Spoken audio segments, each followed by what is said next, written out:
capres, cawapres itu urusannya partai atau gabungan partai.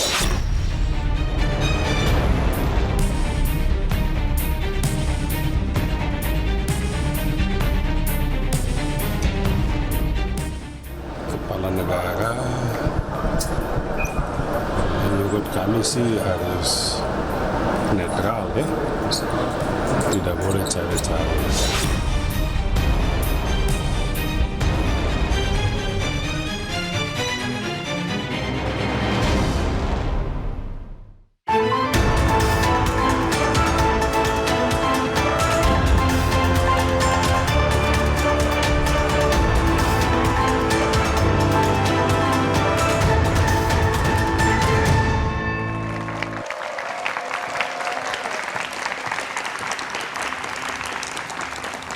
Selamat malam Saudara. Presiden Jokowi menyatakan ia akan cawe-cawe dalam pemilu 2024 mendatang. Pernyataan ini disampaikan terbuka di depan puluhan pimpinan media di Istana Merdeka Jakarta.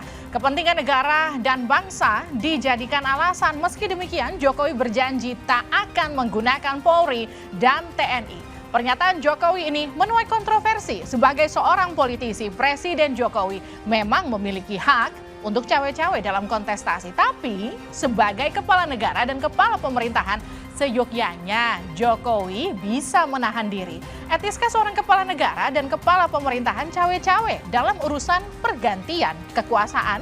Dan apakah ada jaminan ia tak akan menyalahgunakan wewenang dan kekuasaan? Kita akan membahasnya bersama dengan sejumlah narasumber. Tepuk tangan untuk semua narasumber saya pada malam hari ini. Yang pertama, selamat malam, Arya Bima, Ketua DPP PDI Perjuangan. Mas Arya, selamat malam. Selamat malam juga Valdo Maldini, staf khusus Mensesnek. Selamat malam. Selamat malam. Assalamualaikum warahmatullahi wabarakatuh. Waalaikumsalam. Selamat malam, Muhammad Khalid, juru bicara PKS. Selamat malam. Assalamualaikum. Waalaikumsalam. Dan Herzaki Mahendra Putra, koordinator juru bicara Partai Demokrat. Selamat malam. Selamat malam. Assalamualaikum warahmatullahi wabarakatuh. Dan tentu kehadiran Studio Duara semakin semarak dengan kehadiran teman-teman mahasiswa dari UIN Jakarta, Universitas Negeri Jakarta, Universitas Indonesia, Universitas Mercu Buana, dan UHAMKA. Saudara, inilah Dua Arah, saya Liviana Charlisa.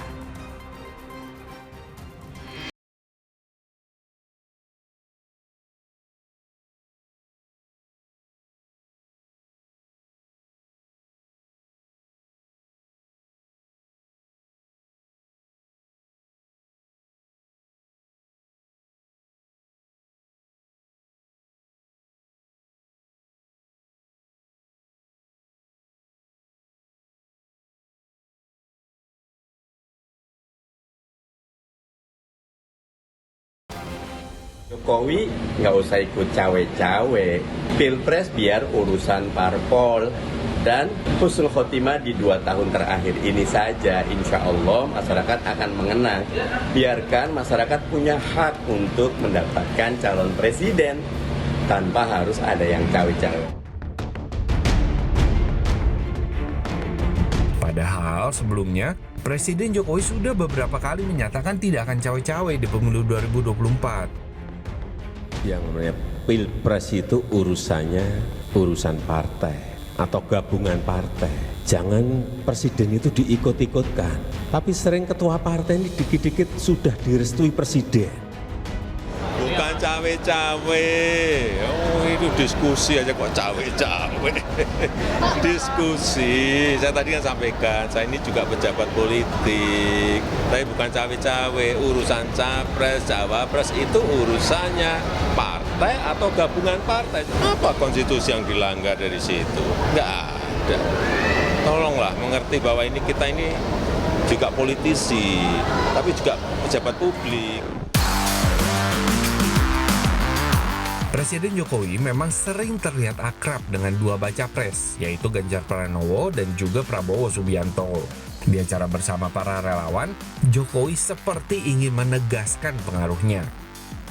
Namun, hasil terbaru dari survei Litbang Kompas di Mei 2023 merilis sebanyak 90,35% responden menyatakan sangat penting bagi presiden untuk bersikap netral di pemilu 2024. Etis nggak sih seorang kepala pemerintahan cawe-cawe dalam urusan pergantian kekuasaan? Dan apakah ada jaminan kalau dia tidak akan menyalahgunakan wewenang dan kekuasaan?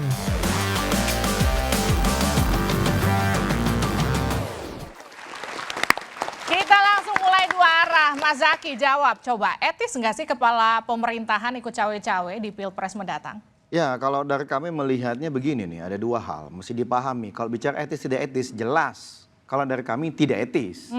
Mengapa? Kalau kemudian bersandar pada, oh ini kan cawe-cawe untuk kepentingan negara gitu. Bahwa ini untuk mengamankan pemilu yang demokratis, jujur dan adil. Loh, itu bukan cawe-cawe namanya.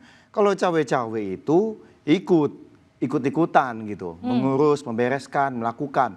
Lah kalau memastikan pemilu jujur dan adil, demokratis, itu tugas utama seorang presiden gitu loh. Nah kita nggak mau kemudian yang tugas utama ini beliau sampaikan cawe-cawe atau ikut-ikutan. Ini satu hal. Sehingga kesannya nanti loh, berarti kalau ada masalah atau gagal atau ada masalah, bukan saya loh, kan saya hanya ikut-ikut aja nih. Nah itu kan nggak benar namanya cuci tangan gitu kan. Nah, tapi yang kedua kalau misalnya bagus, wah dapat kredit beliau. Nah ini yang kami nggak mau satu hal ya kan. Jangan sampai keliru dalam menangkap makna cawe-cawe. Ada yang bilang cawe-cawe positif, loh itu tugas utamanya kok gitu. Nah yang kedua kami ingin sampaikan juga gitu. Cawe-cawe ini bagaimanapun mau Bang Faldo bolak-balik bicara itu positif. Di publik udah tahu kok gitu. Cawe-cawe itu maknanya jelas-jelas negatif gitu. Faldo, cawe-cawe Gitu itu loh. maknanya jelas-jelas negatif. Jadi kenapa kamu bilang positif, Faldo? Ya karena kita terbiasa berpikir secara positif. Iya. Bahwa kita melihat bahwa ada banyak pekerjaan yang harus dilanjutkan, ada banyak kegiatan yang akan berjalan ke depan, ada banyak PR yang terus dihadapi, dan kita juga sedang menuju untuk negara yang lebih maju. Tentu Presiden punya concern untuk pekerjaannya dilanjutkan. Itu yang pertama, Bang. Jadi jangan melihat cawe-cawe itu dipotong gitu. Cawe-cawe untuk bangsa dan negara. Dan konteksnya kala itu, di pertemuan itu yang menjadi perdebatan kita hari ini, Presiden bicara tentang geopolitik, tantangan ke depan, dan sebagainya. Jadi sebagai seorang kepala negara, jika dia seorang negarawan, tentu dia akan memikirkan bagaimana masa depan bangsa ini. Jadi tidak melepaskan, tidak santai, malah tidak ngapa-ngapain, malah tidak mengambil sikap. Nggak begitu Pak Jokowi. Karena beliau punya kecintaan yang besar terhadap Republik ini dan punya, mohon maaf nih, harus saya sampaikan, kepuasan yang tidak kecil di akhir pemerintahan yang di kala periode ini orang banyak bilang kita tuh lemdak, nggak bisa ngapa-ngapain. Tapi kalau kata Mardhani tadi kan memang seharusnya fokus aja dengan sisa pemerintahan 2 tahun, nggak perlu yang lagi ikut cawe-cawe. Lah, fokus pemerintahan mah terus berjalan. Kita masih ada sekitar 1 tahun 6 bulan untuk memerintah sampai Oktober 2024. Itu nggak ada soal. Tapi berbicara soal siapa penerus ke depan, tentu banyak pekerjaan yang hari ini sudah dicapai, kepuasan hari ini yang telah dicapai, itu harus dilanjutkan. Itu harus dilanjutkan Mas Walid. Jadi sebenarnya nggak apa-apa cawe-cawe kalau menurut Faldo, selama konteksnya positif. Ada ungkapan yang sangat terkenal. Seorang politisi itu, dia hanya berpikir dan bertindak untuk pemilu mendatang. Tapi seorang negarawan, dia berpikir dan bertindak untuk generasi-generasi mendatang. Nah, ini yang dilakukan Pak Jokowi. Dan ini yang tidak dilakukan oleh Presiden Joko Widodo. Loh, gimana? Yang Anda lihat, nah ini saya jelasin dulu, Valdo. Jadi kalau kita melihat apa yang dilakukan oleh Presiden Joko Widodo dengan makna cawe-cawe. Cawe-cawe itu, misal nih, Mas Herzaki, dia punya tugas A, saya punya tugas B. Untuk menyelesaikan tugas A ini, saya ikut cawe-cawe ngerjain apa yang dilakukan oleh Mas Herzaki. Padahal itu bukan kewenangan saya. Itulah makna cawe-cawe. Mau dibuka dengan bahasa apapun, Bang, itu makna cawe-cawe. Dan inilah yang kemudian menjadi poin penting. Kalau memang pemilu itu adalah kewenangan partai politik, pimpinan para partai politik, berikan kepada pimpinan-pimpinan partai. Oh iya jelas. Tidak usah presiden ikut campur dan intervensi dalam proses tersebut. Urusan pencalonan, urusan partai politik. Tapi ketika calon sudah sampai di KPU, itu urusan rakyat dan presiden menyatakan saya bersama rakyat gitu. Jadi seorang negarawan, kalau seorang presiden dia melakukan public address. Ya, seorang presiden itu public address, isu pangan, isu ketahanan ekonomi, isu bagaimana kedaulatan pangan dan sebagainya. Itu public address yang dilakukan. Bukan masalah ini yang berambut putih atau berambut hitam. Ini siapa yang akan didukung dan sebagainya. Itu tidak begitu. Presiden dia harus berpikir tentang kemaslahatan rakyat. Itu namanya statesman, seorang negarawan. Dan inilah yang harus kita harapkan. Kita harus bersama-sama. Faldo seorang aktivis yang pro dengan demokrasi. Saya yakin hatinya masih pro dengan demokrasi. Kita harus jaga-jaga sama-sama Faldo. Makin yakin nih, nah disinilah kita harus jaga. Demokrasi on the track.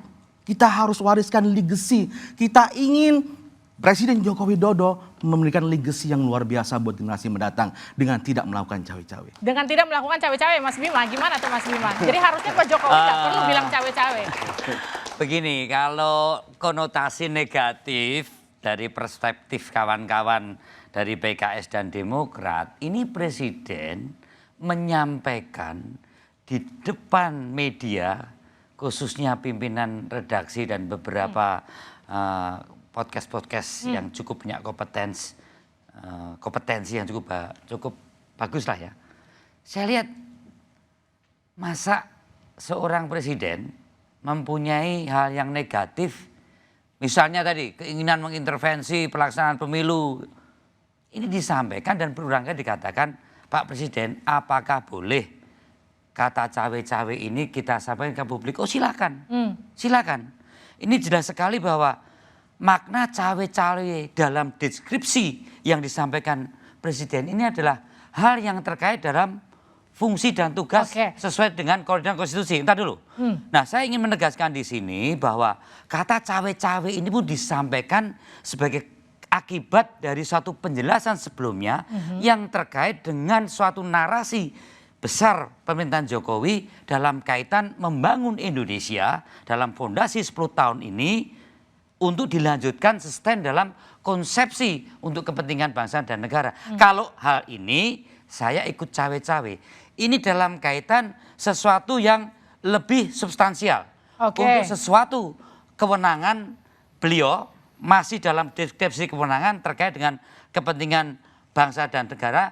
Dan ini menurut saya adalah sesuatu yang proporsional. Terkait dengan dia atau presiden dalam kaitan sebagai kepala negara. Tapi yang kemudian dan jadi itu pertanyaan, wajar. Maksudnya kalau sampai presiden nggak mempunyai satu urusan lagi untuk 5 tahun 10 ke depan, ya ini bukan soal negarawan. Dia harus berpikir Indonesia itu sampai 2045. Mas Bimo, tapi yang kemudian jadi pertanyaan gini, ketika di awal-awal saya ingat momentumnya sekitar bulan Ramadan. Dulu ya. Apakah Pak Presiden kata cawe-cawe ini bisa saya sampaikan ke publik? Itu ditanya sampai 3 kali. Tapi dulu Pak Jokowi juga bilang saya tidak cawe-cawe, tapi sekarang Pak Jokowi menyatakan saya cawe-cawe. Konteksnya ini beda. Nah, konten dan konteks. Konteksnya beda. Konten dan konteksnya beda. Kata cawe-cawe pada saat hal yang terkait dengan seorang capres dan cawapres, ya kan?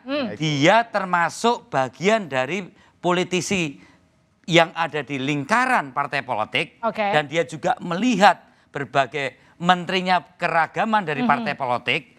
Dia akan menempatkan pada posisi kalau ada 3, 2, 4 menteri yang ada di sekitar kementerian atau di sekitar kabinet Pak Jokowi, disitulah kemudian dia akan mengatakan saya tidak akan ikut intervensi satu persatu untuk memenangkan. Mas Holid, konten dan itu konteksnya beda.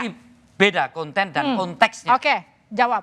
Ya itu kan bisa-bisanya Mas Bima aja membuat tidak substansi. Jadi begini. Ya. Sebelahnya Anda Pak Zaki, Partai Demokrat, dia saya setuju kalau cawe-cawe itu misal presiden 2 kali. Ya, public address yang dilakukan oleh presiden misal untuk menjaga demokrasi kita menjadi demokrasi yang sehat, saya minta KSP Muldoko tidak melanjutkan PK untuk Partai Demokrat karena itu mengkudeta demokrasi. Misalkan seperti itu.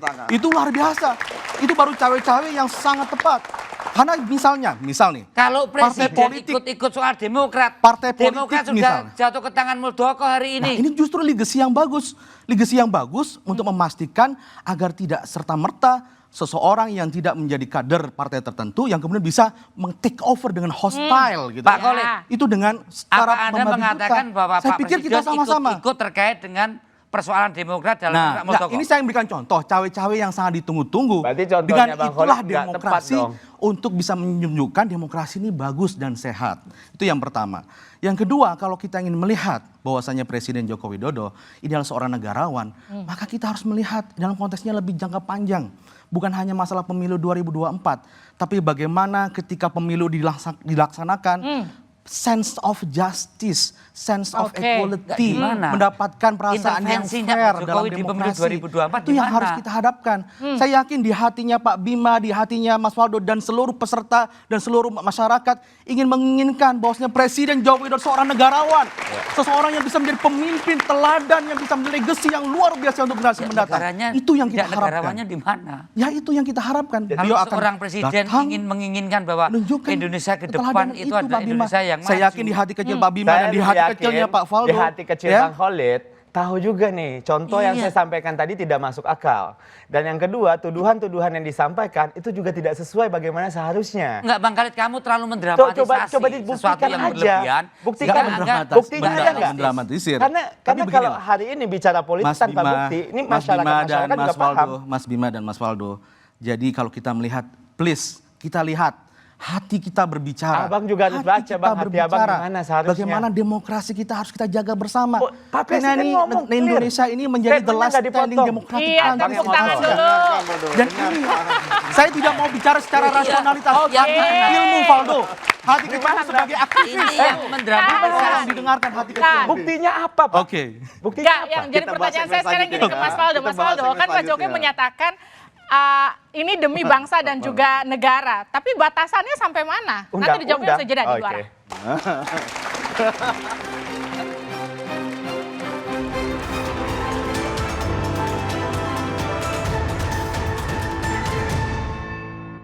Hanya saya sebenarnya menyesalkan kenapa Presiden Jokowi memakai diksi cawe-cawe meskipun ada kata-kata demi kepentingan nasional, karena Pilpres 2024 krusial. Kata-kata lanjutan ini juga menimbulkan debat lagi. Ya. Debatnya adalah sejauh mana demi kepentingan nasional cawe-cawe diperbolehkan. Ya. Apa yang dimaksud dengan demi kepentingan nasional? Apa batasannya? Apa definisinya?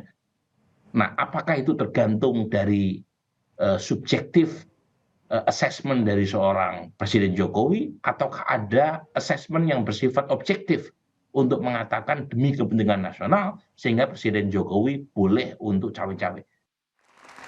Demi kepentingan nasional sehingga Joko Widodo harus cawe-cawe, tapi batasannya apa, Faldo? Ya, pertama ya, di pertemuan tersebut disampaikan oleh Bapak Presiden. Ketika pertanyaan ini ditanyakan juga oleh beberapa pimpinan redaksi. Apa batasannya? Pak Presiden menyatakan, saya ini 5 kali ikut pemilu, menang semua. Dan saya tahu betul batasan etika bagaimana seseorang terlibat di dalam pemilu. Oke. Itu satu. Yang kedua, bagaimana mungkin kita itu tidak bisa mempercayakan pemilu ini berjalan dengan mempercayakan kepada institusi badan kepemiluan kita. Jangan lupa kita juga mendorong Bawaslu dan KPU untuk bekerja secara imparsial, independen, dan profesional. Dan jangan lupa dalam survei terakhir Bawaslu termasuk lembaga negara yang nomor 3 dipercaya publik, KPU juga. Jadi apabila lembaga negara kita bekerja dengan baik, mau Pak Jokowi cawe-cawe, mau tidak, itu tidak akan menjadi masalah. Itu yang kedua. Dan yang ketiga, kita nggak boleh lupa juga. Ketika kita melihat bahwa Pak Jokowi, seorang presiden dengan level juara kelas, pasti dia pengen penerusnya itu standarnya itu juara kelas juga. Jadi dia punya standar yang cukup tinggi. Tapi apakah itu harus diurus sama presiden? Karena banyak pekerjaan yang harus dilanjutkan. Dia tidak terlibat dalam otak-atik gatuk pencalonan. Sekali lagi ya Pak Bima ya, disampaikan berkali-kali. Tapi ketika calon-calon sudah sampai di KPU, dia kan rakyat yang akan memilih. Dan kala itu Pak Presiden Jokowi akan bersama dengan rakyat. Oke, saya paham. Zaki, artinya batasannya hanya etika? Ini pernyataannya kontradiktif ini. Pada saat Presiden bilang cawe-cawe, lalu Faldo bilang batasannya adalah etika. Ya udah jelas kalau cawe-cawe itu tidak beretika gitu loh. Iya kan? Itu satu ya. Saya cermati. Karena tadi sama persis Bang Burhanuddin juga menyampaikan tadi. Masalah cawe-cawe disayangkan. Karena tadi lagi-lagi diksinya itu mengandung tadi negatif. Yang kedua adalah tadi bahwa seakan-akan bukan tugas tanggung jawabnya memastikan pemilu jujur dan adil. Nah tapi saya tertarik nih terkait apa yang disampaikan oleh Bang Faldo tadi, poin ketiga. Ya kan, katanya kalau bisa akan meneruskan pembangunan selanjutnya. Terus saya juga baca di beberapa media katanya ingin agar 13 tahun tersisa ini katanya. Peluang untuk bisa menjadi negara maju. Nah ini menariknya apa ya saya bilang, ini kontradiktif juga. Kalau negara maju itu, kan ciri-cirinya salah satunya ada pendapatan per kapitanya. Minimal 11.000 US dollar. Nah kita flashback nih, Pak SBY 2004 diwarisi oleh Ibu Mega itu 1.100 US dollar. Setelah 10 tahun, Pak SBY berhasil meningkatkan menjadi 3.500 sampai 3.600. 3 kali lipat. Kalau track yang sama, progres yang sama, tren yang sama ini dilanjutkan oleh Pak Jokowi, wah nggak nyampe 13 tahun lagi udah jadi negara maju kita. Tapi sekarang di mana posisi negara kita? Silakan dicek adik-adik data-data.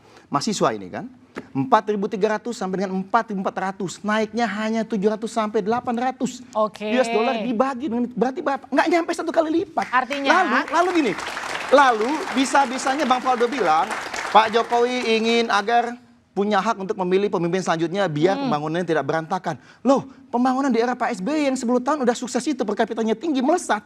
Sama era Pak Jokowi 8 tahun ini malah jadi berdek gitu loh, kayak apa mobil mogok ya, apa gimana caranya bicaranya itu apa? Majunya sedikit sekali. Lalu bagaimana bisa Pak Jokowi bilang bahwa saya mau memilih pemilih yang pemimpin yang melanjutkan saya, yang prestasi juga bisa bagus. Saya takut nanti ujung-ujungnya malah hanya 5.000 aja nih selama 10 tahun gitu, ya kan? Justru yang perlu dipahami oleh kawan-kawan dari Demokrat dan PKS bahwa fondasi 10 tahun Indonesia sentris ini, Jokowi ini akan menggunakan dengan cara kereta bukan yang tradisional tapi kereta cepat. Kereta cepat itu pertumbuhan ekonomi, itu setiap gerbong itu sekaligus lokomotif. Nah selama ini pertumbuhan ekonomi dengan infrastruktur yang belum ada itu seperti ibarat satu loko menarik 12 gerbong.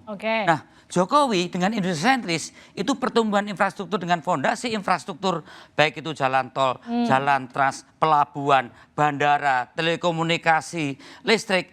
Ingin bahwa pertumbuhan Indonesia sentris itu tidak epicentrum lagi Jakarta atau Jawa, tapi epicentrum di kabupaten, kota, provinsi ini ibarat kereta cepat itu setiap gerbong itu sekaligus lokomotifnya. Jadi kecepatan inilah yang dia melihat bahwa fondasi 10 tahun ini membangun Indonesia yang lebih produktif, baik itu di sektor kelautan, pertanian, perkebunan, begitu juga sumber daya alam serta pariwisata. Ini nggak bisa lagi dengan gaya kereta senja utama yang 12 gerbong ditarik satu lokomotif dari Jakarta.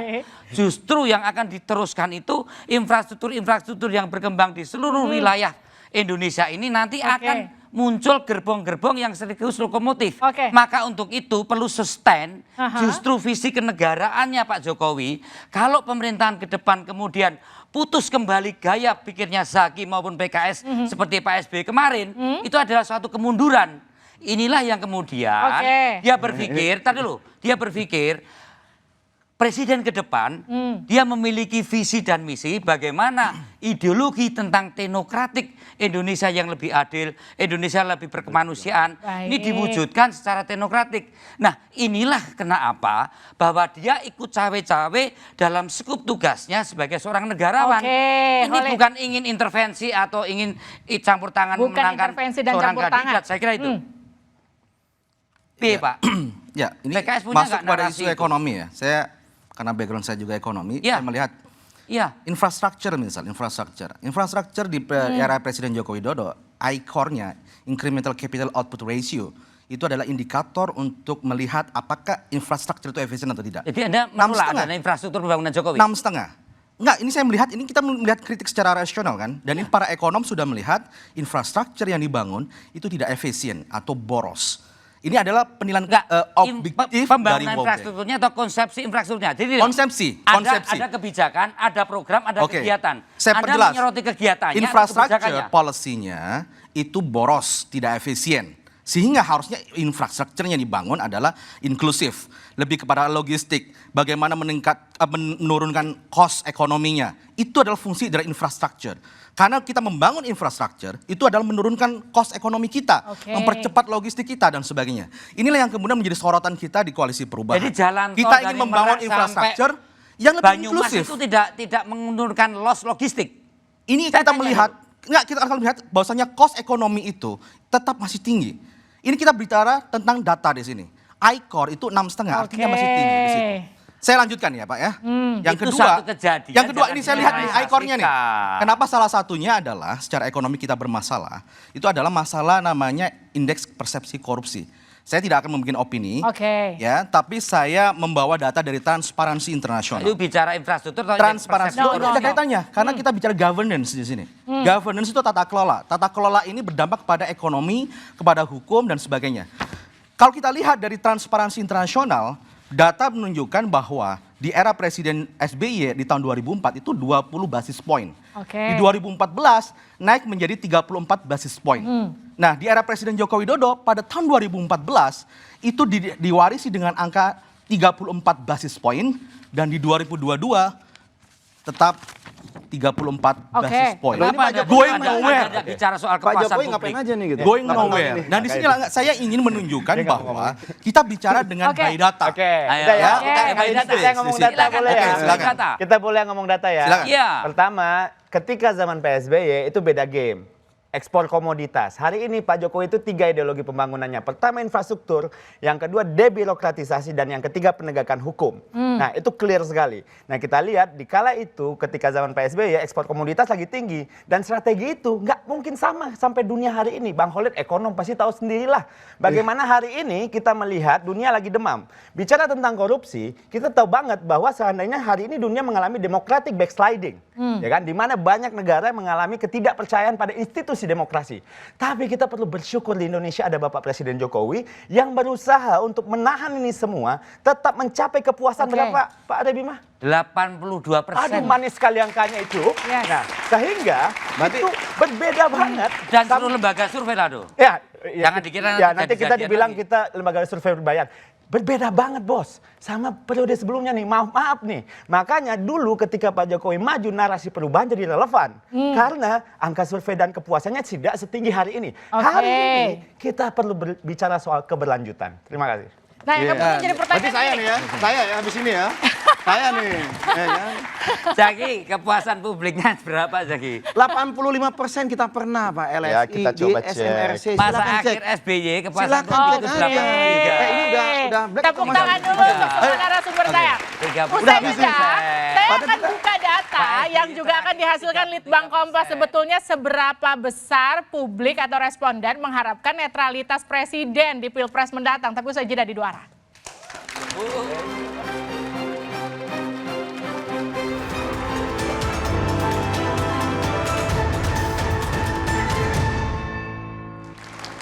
Anda kembali bersama kami di dua arah. Jokowi cawe-cawe, siapa yang bakal kecele? Nah, ketika Presiden Jokowi menyatakan cawe-cawe, ini bersamaan dengan survei Litbang Kompas yang merilis soal bagaimana responden menginginkan netralitas presiden. Kita akan lihat ini dia.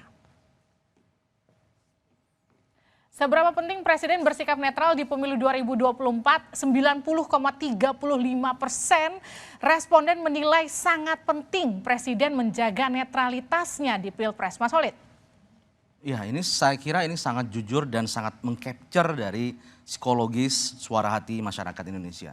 Dan saya pikir ini harus betul-betul didengar ya oleh pemerintah, oleh Bapak Presiden dan juga para pembantunya untuk memastikan agar penyelenggaraan itu berjalan dengan luber, jurdil ya, netralitas aparat, netralitas pejabat itu benar-benar dipastikan. Karena memang dalam undang-undang pemilu itu ada secara spesifik diatur terkait netralitas pejabat. Tapi Pejabat Presiden negara. memastikan akan netral kok, betul nggak Mas Arya? Gini loh, kalau soal itu nggak usah bikin pernyataan lah. Ya. Saya ini tim ses presiden sejak 2014-2019. Oke. Kenaikan Pak Jokowi di periode pertama 2014 ke 2019 Pilpres itu hanya 0,6.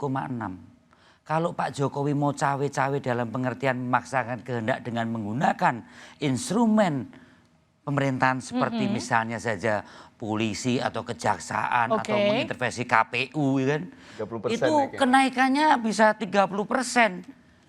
Ini dalam soal netralitas, Pak Jokowi ini betul-betul menjadi keteladanan. Dia seorang presiden yang masih ingin menang lagi di 2019.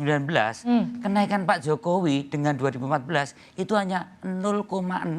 Oke. Ini menunjukkan bagaimana Pak Jokowi ada seorang presiden yang juga kepala negara yang bertanggung jawab pelaksanaan pemilu itu secara jujur adil. Dan dia tidak menggunakan kekuasaan itu. Mas Zaki. Apalagi sekarang yang dia sudah tidak lagi mencalonkan diri. Oke. Ini, Jadi menyangkut cawe-cawe ini betul-betul bagaimana cawe-cawe ini harus dimaknai bukan masalah campur tangan untuk memaksakan kehendaknya Pak Jokowi, tapi tetap bagaimana di masa akhir pemerintahan Pak Jokowi ini dia punya program-program strategis untuk kepentingan bangsa dan negara ke depan untuk generasi muda ini. Kalau sampai itu dirubah dengan antitesa jagonya Mas Jaki seperti Anies Baswedan, emang udah solid Pak ini? Ya nggak akan jalan. Itulah kemudian cawe-cawe di sini jangan diinterpretasikan seolah-olah ikut campur tangan memenangkan salah satu kandidat. Mas Zaky. Udah nih, udah selesai ya, biar gantian saya gitu, ya kan? Gini, ya kan? Yang menariknya adalah tadi ya ada logical fallacy. Apa hubungannya kalau emang nggak mampu merebut hati rakyat pada saat pemilu lalu menyalahkan lawan atau pihak lain, kan nggak begitu gitu loh. Masalah netralitas ya itu bisa dilihat dari komitmen dulu pertama. Lah sekarang udah sibuk ngomong cawe-cawe. Wajar dong kemudian masuk banyak teks ya. Kemudian bertanya, ini bagaimana nih Pak? Apakah kemudian bisa jadi ada capres yang dijegal, ada capres yang di-endorse? Ya itu banyak kekhawatiran masyarakat loh gitu loh. Kemudian yang kedua, jangan-jangan ada partai yang berusaha dibegal. Kayak Demokrat misalnya gitu, ya kan?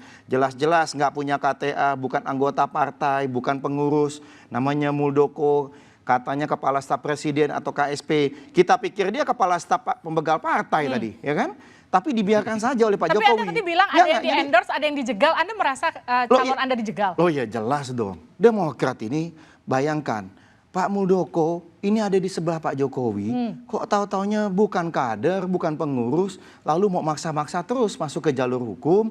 Katanya datang ujuk-ujuk mau ngambil Partai Demokrat. Ini lebih hebat Said Iqbal loh, ketua Partai Buruh. Dia capek-capek bangun partai dari bawah, punya kantor DPC seluruh Indonesia, DPD, dan kemudian juga DPP. Nah, tetapi maksud saya begini, saya nggak bilang bahwa Pak Jokowi itu, ya Pak Jokowi itu punya campur tangan terkait dengan kasus Demokrat yang kayak Pak Arabima tadi sampaikan. Tetapi sangat kita sayangkan kalau beliau bilang ingin cawe-cawe agar pemilu jujur dan adil. Lah ini Pak ada peserta pemilu sah diganggu sama orangnya Bapak ini kan. Terakhir Pak. Yang lucunya ini, yang lucunya apa coba? Dia menggugat ke MA, yang digugat siapa? Yang digugat ada Kemenkumham. Yang anggotanya Pak Jokowi juga sama-sama di kabinet. Ya Allah ya Robi. Ini ada mismanajemen apa ya di kabinet ya? Kalau sama anggota kabinet berantem gitu. Semua bisa diatur-atur, sering otak-atik gatuk batkuatur ya kayak gitu perspektifnya tuh. Bahwa Menkumham jelas posisinya. Tidak diterima. Pak Muldoko melanjutkan langkah hukumnya. Jika seandainya Partai Demokrat, silakan tunjukkan buktinya dan mari kita sama-sama menghormati hukum. Ya, Presiden Jokowi tidak mau juga mengintervensi hukum. Itu clear. Yang kedua, bicara soal penjegalan pencalonan. Yang jegal siapa? Ya, ada buktinya enggak? Yang bahkan lebih jauh nih, emang udah pasti jadi calon. Kayak di sana nggak putus-putus deh itu. Ya kanan kiri senggol sana senggol sini. Untuk exit strategi kali ya. Biar ini kalau seandainya tidak jadi, ada yang disalahkan. Dan jangan lupa dia diam-diam malam-malam datang ke istana. Nah ini gimana tuh? Itu diam-diam malam-malam datang itu memang diam-diam. Karakter assassination. Sembunyi. Demokrat udah jawab. Atau memang ada disembunyikan. Demokrat udah jawab. Jadi dalam derajat tertentu kita juga perlu ya masyarakat pasti bisa melihat ini. Beneran nggak sih mereka? Nggak ada kita ketemu Presiden kita Jokowi. Kita dituduh pencegalan. Calon itu 3 lah sekarang misalnya kan. Calon 1 Pak Ganjar, calon 2 Pak Prabowo, calon 3 Mas Anies. Emang udah pasti dia calon? Ya belum, wakilnya aja belum ada. Ya kan? Ya ini mana kita klarifikasi teriak. Ini satu klarifikasi nih. Klarifikasi. Santai-santai aja gitu loh. Jadi klarifikasi jelas-jelas. Yang bilang mau ketemu malam-malam. Mohon maaf Bang Faldo. Enggak Mas Zaky. Yang jadi Tuhan itu apa? Garis bawahi aja. Mohon maaf Bang Faldo. Malam-malam bayangkan Mas AHY ketemu Pak Jokowi terakhir itu 9 Maret. Pak Khalid juga ngomong ya? Enggak, gantian. Kan tadi Pak Khalid udah, gantian saya. Jadi 9 Maret 2021 ketemu di Istana Bogor. Karena apa? Pak Jokowi yang memanggil, meminta ketemu, mau menjelaskan bahwa tidak terlibat dalam urusan Muldoko. Enggak, dengar dulu kan dong. Kan jawabannya tidak mengintervensi. Jangan kemudian berupaya melontarkan karakter assassination seakan-akan kita ketemu istana malam-malam. Presiden ngomong apa? Presiden ngomong apa? Presiden ngomong apa? Jangan gitulah, jangan gitu. Presiden ngomong saya tidak kalau ada yang bicara smoke and fire, kerjaannya melontar hoax, kita tahu sumbernya dari mana. Kalau minta ketemu malam-malam udah salah, Mbak. Presiden ngomong apa? Itu udah membuat persepsi yang keliru gitu loh. Kita buka survei selanjutnya. Oke, Mas. Kita buka survei selanjutnya. Saya kira sebagai kepala negara. Kita buka survei selanjutnya. Tepuk tangan dulu, ayo surveinya buka yuk. Satu lagi Mbak, satu lagi nih, ada yang belum selesai nih. Netralitas tadi, netralitas. Iya, Kok nggak santai, dibuka? santai, Kok nggak santai. dibuka? Kok nggak dibuka datanya sih? Santai. Ini kita mau buka Bukan. netralitas. Kita buka Bukan. dulu netralitas. Kok pendapat publik mengenai netralitas Iya, Presiden ini Jokowi? kita mau Iya, buka Mas Bang, Zaki. santai Tadi saya aja. udah Kita bilang soal lanjutkan. survei. Yuk dibuka yuk, surveinya mana? Udah selesai nih. Tepuk tangan lu dong, Survei. Mas. Mana surveinya nggak keluar? Ini surveinya. Surveinya nggak Ini kita keluar. lihat ya. ini. Presiden sudah Kita bersikap ngeliatin, netral iya. di penyelenggaraan pemilu 50,5% sudah netral Mas Zaki. Tapi memang ini angka cukup tinggi Mas Faldo. Lihat dulu ya. Ini cukup tinggi, Ini kapan nih? 39,3 ditambah 6,1. Kalau kita bicara belum netral dan Belum tidak netral, jadi sudah sekitar netral. 45%, hampir setengahnya. Iya, iya. Meskipun memang masih unggul di Ya, sudah Pak. netral di Ya, 50,5%. makanya. Iya. Ya. Dan jangan lupa, terima kasih survei Bang Kompas, tepuk tangan dong survei Bang Kompas nih. Apresiasi, Bang Kompas top terbaik. Ya. Bayangin, Ya, itu bayangin pemilih Pak Jokowi yang waktu itu 55%. Ya Allah. Yang percaya netral aja hanya 50,5%. Berarti ada pemilihnya beliau juga yang nggak percaya. Sedih Iya. sekali kita gitu. Loh, Jadi Bang jangan Zaki, kaget itu kalau jangan oposisi. diotak-atik angkanya sama pemilih Pak Jokowi, gimana cross stepnya itu? Loh, kan itu kan kan dasarnya berbeda. Loh, jelas-jelas 50,5%. pemilunya kapan? Bukan, Pak. 50,5%. Ini kan belum ada tahapan Nah, pemilu untuk capres. Jadi ini. Enggak, pemilunya Ya, kapan? udah, Bang Khalid, kasihan deh. Pemilunya kan belum ada. Jadi soal netralitas dan tidak itu kan dinilai pada saat tahapan pemilu, khususnya urusan capres-mencapres ini ada tahapannya. Kok sudah dinilai soal netralitas pada saat ini kan pemilu persepsi capres itu publik. gimana? Ini persepsi publik. Tenang, Gini. tenang. Ya kan? Mas Soleh. Ya, kalau kita lihat ada segmen-segmen di mana Presiden Joko Widodo secara eksplisit menunjukkan dukungan itu. Misal di event seperti Musra, itu beliau melakukan mobilisasi massa begitu luar biasa. Dan disinilah yang kemudian kita harus melihatnya. Masyarakat ini bisa membaca hal yang tampak, yang tidak tampak. Mereka bisa merasakan public mood. Ini yang harus di public address. Oke. Mood publik inilah yang harus kita tahu. Bahwasanya ini bagaimana demokrasi ini kok begini amat gitu loh. Oke, tapi Ini yang harus jadi kita pertanyaan gini, lakukan bagaimana gitu. Gini kemudian ya, Mas kita Bimo harus menjaga selesaikan. netralitas Bentar Pak kita. Jokowi di Pilpres mendatang? Tapi dijawab Ini dulu hal kita yang- di dua arah. Kita teaser Iya, dulu. iya, iya. Di PHP gitu.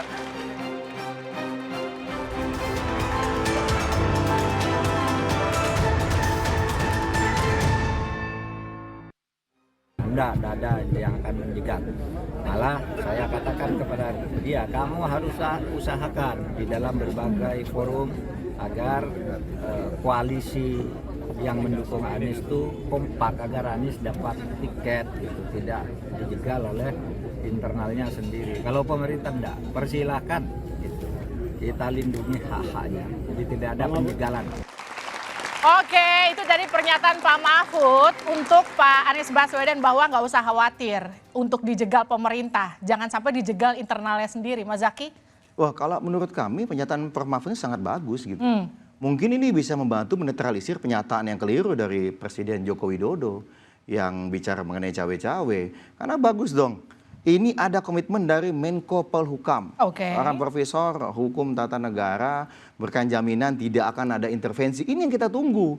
Harusnya Presiden juga dengan tegas bicara tidak akan ada intervensi capres manapun mau maju silahkan. Oke, tapi kan tadi- ini kan bagus nih. Tapi kan tadi sudut pandangnya gini, ketika Pak Mahfud bilang gini, oh tenang aja kalau pemerintah tidak akan intervensi, tapi jangan sampai kemudian nanti dijegal internalnya sendiri. Nah itu gimana? dia, sangat disayangkan Prof. Mahfud mendadak ada tambahan kalimat. Loh, kalau namanya koalisi, itu kan urusannya parpol. Oke. Kok pemerintah ikut-ikutan gitu. Ada apa ini? Mas Mohon Arya. maaf, Tidak ada. misalnya PSI sibuk mau dukung Ganjar, tapi ditolak mulu, nggak dianggap sebagai partai pendukung. Oke, Mas Nah itu Bimo, kan urusan silakan, Mas PSI Bimo. dong sama Tegak PDIP. lurus bersama Jangan ada Presiden intervensi Jokowi. dong, jangan ada intervensi. Hak partai politik kok. Ya, Ya, silakan Pak. gesekan di internal pemerintahan ini kan harus diatasi Jokowi sebagai presiden. Di dalam kabinet sendiri ada dari Pak Erlangga juga calon-calon presiden. Kemudian Muhaimin juga ada, kemudian Pak Prabowo juga ada, dari PDI Perjuangan Pak Ganjar Pranowo. Jadi menurut saya bahwa dalam kaitan seorang presiden yang menyampaikan ke publik secara terbuka, dia tahu persis mana porsi dia sebagai presiden dan mana dia sebagai Jokowi ya. Oke. Di Partai Demokrat dulu sewaktu Pak SBY menjadi presiden, ada kak konvensi kok konvensi dilakukan, dibuka oleh Pak SBY, itu tidak cawe-cawe, ya kan? Dia memang menyiapkan kandidat, syukur-syukur nanti kandidatnya itu bisa meneruskan jalannya pemerintahan, program-program Pak SBY. Jadi sangat proporsional sekali menurut saya. Masuknya presiden dalam urusan capres ini masih dalam koridor konstitusi. Masih dalam kewenangan-kewenangan yang terukur. Tapi sekali lagi, bahwa kalau sampai presiden intervensi di dalam tahapan pemilu, yang ini belum ada loh ya, tahapan pemilu capres, ini siapapun tidak setuju. Ya. Termasuk PDI Perjuangan. Kita ingin bahwa presiden dalam menyiapkan seseorang misalnya dengan PDI Perjuangan, dengan menyiapkan Pak Ganjar Pranowo, dengan hal-hal yang menyangkut kehendak untuk ke depan itu tetap dalam hal-hal yang menyangkut program-program strategis yang itu sangat terukur demi kepentingan negara dan kepentingan bangsa, saya kira itu hal yang masih sangat Tapi artinya Pak Jokowi menjamin netralitasnya nanti? Bukan menjamin lagi, memang hal-hal yang terkait dengan netralitas itu sudah sangat diatur oleh undang-undang. Seberapa besar pengaruh seorang presiden, seorang gubernur, seorang kepala daerah, ini sudah ada rambu-rambunya. Dan siapa yang nyemprit, ya, siapa yang hal-hal yang terkait pelanggaran-pelanggaran dilakukan oleh seorang presiden sampai kepala daerah dalam aturan-aturan netralitas itu sudah diatur oleh undang-undang. Dan percaya selain undang-undang, sekarang ini Pak Zaki juga bisa langsung itu seluruh anggota Demokrat untuk bagaimana mengglorifikasi dan mengamplifikasi di dalam era digital media saat ini. Saya melihat bahwa transparansi juga bagaimana media saat ini yang sangat cepat mengupload hal yang negatif. Percayalah bahwa seorang Jokowi tetap akan pada posisi untuk menjaga netralitasnya. Mas Walid. Silakan Bang Walid. Saya pikir secara normatif dan ekspektasi kita sama. Kita berharap Presiden Joko Widodo sebagai seorang negarawan ya tidak melakukan intervensi dan cawe-cawe dan sebagainya. Saya kira menyarankan tidak mudah. Saya menyarankan kepada tim yang mengelilingi Presiden Joko Widodo melakukan public address yang tone-nya atau nuansanya itu positif gitu. Sampaikan kepada para aparat, sampaikan kepada PLT kepala daerah, sampaikan kepada seluruh aparatus yang bertugas, kepada kabinetnya dan sebagainya untuk netralitas, untuk tidak melakukan cawe-cawe dan sebagainya. Karena diksi cawe-cawe yang kemudian dipakai itu message-nya itu justru menjadi tidak bagus buat beliau sebagai seorang kepala negara. Kalau tidak dan bagus kepala tak mungkin disampaikan secara terbuka. Inilah yang kemudian, nah ini masukan yang tulus nih dari kami. Di depan pimpinan redaksi dan dipersilakan untuk mempublish suasana demokrasi kita itu berjalan dengan baik. Sehingga keadilan, sense of justice dari masyarakat kalau itu cawe-cawe punya agenda terselubung, sehingga justru tidak disampaikan. Kita melihat bahwasannya Presiden Joko Widodo, beliau ini sudah tinggal beberapa bulan lagi ya untuk menuju pemilu dan 1,5 tahun untuk menjadi seorang presiden. Kita mengharapkan beliau di akhir pemerintahannya, beliau dikenang sebagai seorang pahlawan demokrasi. Seorang yang bisa memberikan legacy luar biasa kepada rakyat Indonesia. Bukan menjadi endorser atau tim sukses. Kita ingin beliau memberikan teladan dengan kata-kata, dengan tindakan, dengan kebijakan. Sehingga rakyat itu percaya generasi milenial, generasi Z, generasi anak muda yang begitu banyak jumlahnya ini. Mereka adalah generasi yang pandai-pandai, generasi yang cerdas. Bisa melihat apa yang disampaikan oleh pemimpinnya. Saya berharap pemimpin kita memberikan keteladanan dalam kata dan tindakan. Terima kasih. Mari kita jawab bersama-sama apa yang disampaikan Bang Khalid dengan berbicara dengan amin ya robbal alamin. Amin. Jadi semua yang Bang Khalid sampaikan tadi insya Allah akan tercapai. Amin. Karena Dan kita tahu, percayalah Jokowi. pada Pak Jokowi. Ya mudah-mudahan ini bukan karena datang malam-malam loh Bang ya. Percaya kepada Tuhan. Terus habis itu kita jangan lupa kita punya kepuasan presiden 80%. Kita sama-sama menjaga demokrasi ini, melanjutkan pembangunan bangsa ini. Pak Jokowi clear bahwa pencalonan urusan parpol tidak ada penjagalan Pak Anies, semuanya diajak bicara. Amin. Bahkan diajak malam-malam juga. Amin. Ya, mungkin Bang Khalid belum cerita, gimana ceritanya? Nah inilah, ini kita lagi Karena begini, menurut saya ada semacam seolah framing atau karakter assassination di situ. Saya pikir membangun komunikasi itu hal yang biasa saja. Bicara kan. Dan tidak perlu dibuat Gak ada yang salah. Makanya oleh karena itu, mari kita sama-sama jaga. Partai politik silakan bentuk koalisi. Bahkan PDIP sendiri juga menyatakan dengan sangat keras kalau seandainya ada cawe-cawe akan mengkritik Pak Jokowi dan begitulah tugasnya harus partai politik. Ya. Jadi mari kita serahkan pada masyarakat yang 80% kita puas berharap kepada begitu, Pak Bang Jokowi. Faldo. Kita berharap begitu, harapan kita begitu besar. Ya. Begitu besar kepada Bapak Presiden Joko Widodo bisa meniru ya tadi ada teladannya Ibu Mega di 2004, Pak SBY di 2014. Nah, harapan kami juga Pak Jokowi bisa soft landing. Beliau waktunya kurang dari 1,5 tahun, mungkin bisa lebih baik fokus pada bagaimana kemiskinan bisa diturunkan. Karena kan kok Pak SBY kemiskinan di Ibu Mega 36 juta, di era Pak SBY 10 tahun bisa jadi tinggal 27 juta. Sedangkan di era Pak Jokowi bolak-balik 24 sampai 28 juta. Nah ini kita menyampaikan, maksudnya kita itu yang dibutuhkan karena jangan boleh nanti kita berdebat pembangunan. Kepuasan publik Pak SBY terakhir 33 di masa akhir jabatannya. Nah justru itu yang sangat menarik, Mbak. Kalau Pak SBY sibuk bagaimana kemiskinan berkurang, pengangguran berkurang. Pak Jokowi yang disibukin bagaimana angka kepuasan publik tinggi gitu. Ini beda pola pikirnya memang. Pola pikirnya beda. Kita untuk rakyat, bukan kepuasan pribadi presiden. Maka masyarakat tidak akan untuk rakyat. Jangan pas mau survei sebelum dibagi bansos, ya tinggi lah gitu loh. Itu kan tuduhan. Kita juga tahu. Itu kan tuduhan. Ya, jadi ini kalau jangan lupa bahwa fokus buat rakyat aja, Bang. 1,5 tahun. Oke, tepuk tangan. Kita dukung Bang Faldo. Luar biasa Pak Jokowi Widodo. Menutup dua arah. Saudara Untuk masa rakyat pemerintahan Indonesia. Jokowi tinggal Terima kasih. 17 bulan lagi. Alih-alih sibuk mengurusi kontestasi, akan lebih baik jika Presiden memastikan pesta demokrasi berjalan sesuai harapan tanpa hambatan dan juga kecurangan. Juga memastikan semua program pembangunan sudah dicanangkan berjalan dan tuntas sesuai dengan tenggat yang diberikan guna memastikan tak ada pekerjaan rumah yang ditinggalkan saat Jokowi meletakkan jabatan pada bulan Oktober tahun depan. Saya Liviana Charlisa, sukseskan pemilu 2024 dan pastikan tetap di Kompas TV independen terpercaya untuk mengikuti perkembangan selanjutnya. Sampai jumpa minggu depan.